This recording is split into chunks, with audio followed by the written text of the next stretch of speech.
안녕하세요. 수학문제 닫깨기의 수다쌤입니다. 자, 이번 시간은요, 개념 및 알고리즘 요약 설명 시간이고요. 미지수를 이용한 식 세우기라는 주제를 가지고 이야기를 해보도록 하겠습니다. 자, 미지수를 이용한 식 세우기.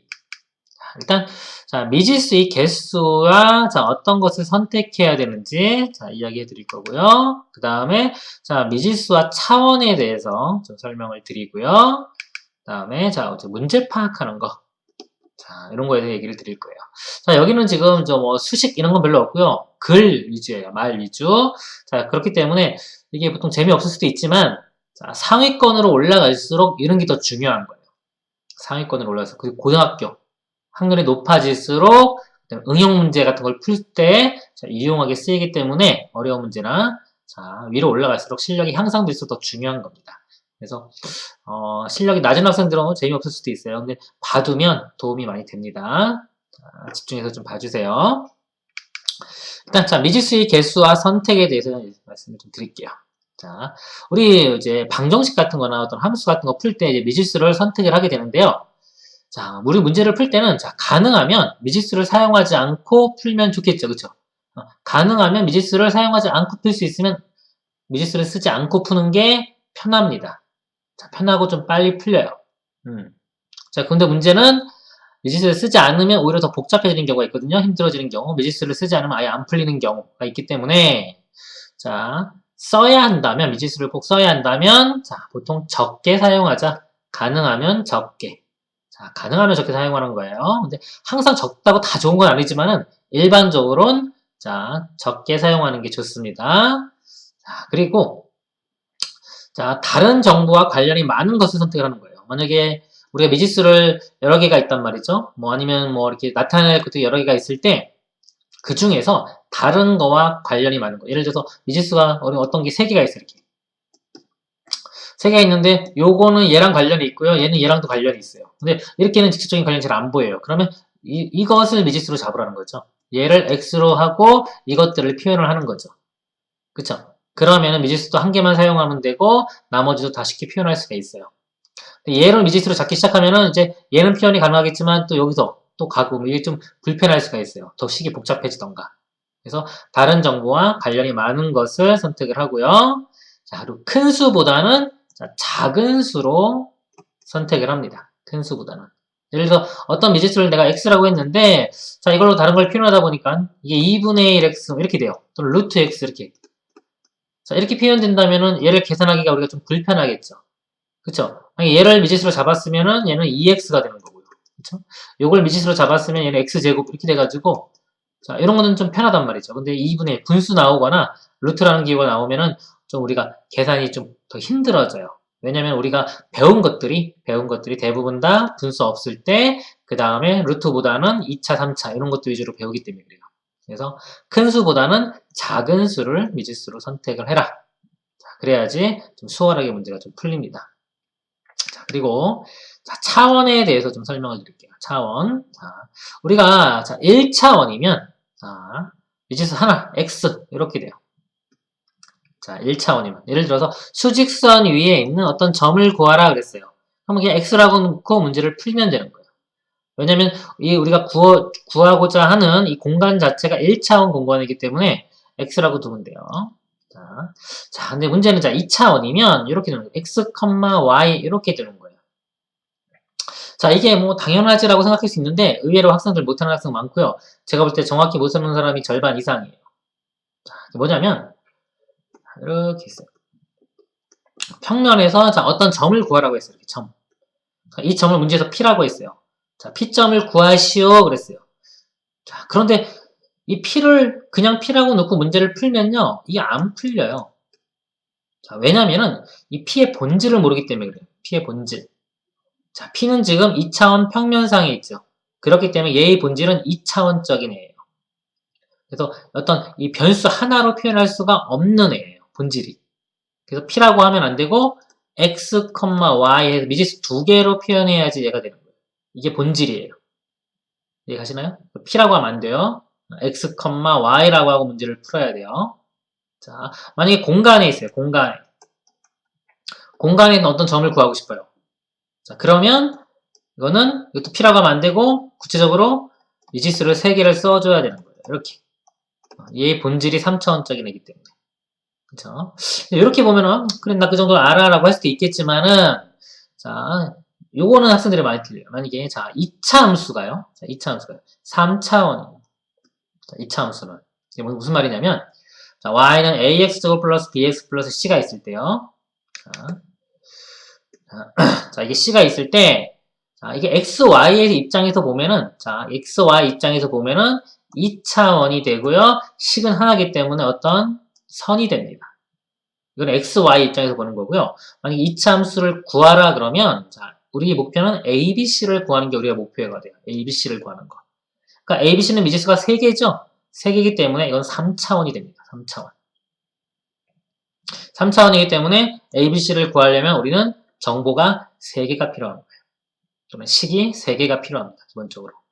그래야지만이 구할 수 있고요. 그리고 2차 함수식을 이렇게 쓸 줄 알아야 돼요. 이렇게. 자, 예를 들어서 이런 거예요. 자, 나눗셈 문제에서요. 나눗셈 문제에서 자, fx가 있어요. fx를 자, ax로 gx로 나눴어요. 몫이 qx 이렇게 있어요.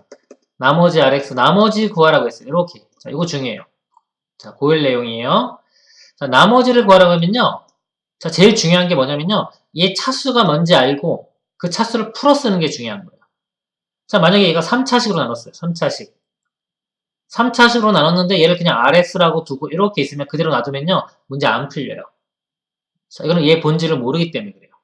3차원으로 나누면 나머지는 2차 이하가 됩니다. 그래서 얘를 이렇게 쓰면 안 되고요. 얘를 꼭 이렇게 써주셔야 돼요. 2차 이하로. 이렇게 써줘가지고 목표가 이 A, B, C를 구하는 게 우리의 목표가 되는 거예요. 그래서 식을 3개를 찾던 뭐 조건 3개를 이용해서 A, B, C를 구하면 되는 겁니다. 이렇게 진행을 해 나가는 거예요. 자, 이게 별거 아닌 것 같지만 이 미지수 쓰는 차원이요. 되게 중요해요. 우리가 예를 들어서 어떤 것을 구하라 그랬어요. 뭔가를 구하라 그러면요. 구하라는 거 X라고 하고 문제를 풀기 시작한다. 보통 이렇게 생각을 해요. 학생들이. 왜? 옛날부터 이렇게 많이 했으니까 잘못된 거예요. 구하라 그러면 본질을 먼저 봐야 돼요. 우리가 구하고자 하는 거의 본질이 무엇인지. 수학이기 때문에 보통 이제 1차원, 2차원, 3차원 이런 게 되겠죠? 1차원이면 x라고 놓으면 되고요. 2차원이면 x, y 미지수 2개로 표현을 하는 거예요. 3차원이면 x, y, z 3개. 이해 가시나요? 이렇게 하셔야 돼요. 그리고 만약에 예를 들어 어떤 사람을 구하라 그래요. 사람을 구하는데 x라고 하고 문제를 풀 수 있을까 이렇게? 어떤 사람을 구하라. 그 사람을 x라고 하고 문제를 풀어요. 안 풀려요. 왜 사람이라는 거는 자, 어떤 하나의 변수로 표현할 수 있는 게 아니에요. 그쵸? 어떤 하나의 변수로 사람이라는 걸 나타낼 수가 있는 게 아니기 때문에 이런 거는 우리가 풀 수가 없어요. 처음부터. 자, 예를 들어서 뭐 사람의 나이를 구하라 그러면 나이를 x로 둘 수 있어요. 이건 가능해요. 그쵸? 사람이 있는 좌표를 구하라. 그러면 좌표가 평면에 있는지 공간에 있는지를 보고 미지수 2개나 3개로 표현하면 됩니다. 그래서 구하고자 하는 것에 정확한 차원을 아셔야 돼요. 본질을 아셔야 돼요. 본질적인 차원을 알아야지만이 우리가 그거에 맞게끔 미지수를 정확히 표현을 할 수가 있는 겁니다. 그리고 필요한 식의 개수도 찾을 수가 있어요. 자, 여기 식의 개수 좀 말씀을 드릴게요. 자, 마지막 좀 지우고. 자, 그래서요. 자, 이제 문제를 파악할 때 있어서. 자, 문제를 파악할 때 있어서. 자, 이것도 한번 볼게요. 방정식이면요, 만약에. 자, 우리가 구하고자 하는 게 어떤 방정식이에요. 즉 점까지 다 구해내야 돼요. 구체적으로 다. 그러면 우리 미지수를 썼잖아요. 미지수의 개수만큼 식을 찾아야 돼요. 자, 미지수를 내가 2개를 사용했다. 그럼 식도 2개를 사용해서 찾아내야 돼요. 미지수를 3개를 썼다. 식도 3개를 찾아내야 됩니다. 자, 구체적인 값을 다 구하려면요. 그쵸? 근데 우리가 미지수를 3개 썼는데 아무리 찾아도 식이 2개밖에 안 찾아지는 경우가 있어요. 그럼 뭘까요, 이거는? 하나 못 찾은 걸 수도 있어요. 만약에 방정식 문제라면 하나를 못 찾은 거고. 근데 아무리 찾아도, 미지수 3개 썼는데 식은 2개밖에 안 나오네? 그러면요, 이게 방정식이 아닌 거예요. 방정식이 아니라, 자, 이건 거예요. 부정방정식 또는 함수 개념, 요쪽인 거예요. 자, 보통 미지수 개수보다 식이 하나 부족해요. 하나 부족해, 보통. 하나 부족하면은, 자, 보통 하나 부족하면은, 부정방정식 또는 함수가 되는 거예요. 예를 들어서 이런 거예요. x 플러스 y가 10이에요. 이렇게. 10인데, 자, 2x 플러스 2y 값을 구하라고 했어요. 그쵸? 그럼 식은 하나밖에 없죠. 미지수 두 개인데. 그쵸? 이건 식을 더 찾으려고 아무리 노력했는데 식이 안 찾아져요. 근데 구하라고 하는 값은 이 값이에요. 이렇게. 얼마냐? 근데 구하라고 하는 값이 이거인데 보니까 어때요, 이거? 제가 간단한 예를 들어서 그렇지, 숫자 뭐 19 집어넣던 28 집어넣던 답은 똑같이 다 20 나와요. 이렇게. 이게 부정방정식인 거예요. 부정방정식. 그래서 부정방정식은 그냥 얘를 변형시켜서 얘를 그냥 찾으면 돼요. 아니면 수치 대입하셔도 되고, 자, 수치 대입은 근데 이제 서술형에서 쓰시면 안 되고요. 그 다음에 일반적으로 이렇게 유도해 내셔야 되고, 혼자 풀 때는 수치 대입을 하면 됩니다. 자, 그리고, 자, 만약에, 자, x 플러스 y가 10인데, 자, x, y의 어떤 뭐 범위를 구하라 이렇게 문제가 나왔어요. 최대값 구하라, 최소값 구하라. 자, 이것도 봐봐요. 미지수가 두 개인데 식 하나죠. 그쵸? 부족한데 아무리 찾아도 식이 안 나와요. 근데 구하고자 하는 건 이거예요. 그럼 이게 뭘까요, 이거? 자, 이게 바로 함수입니다, 함수.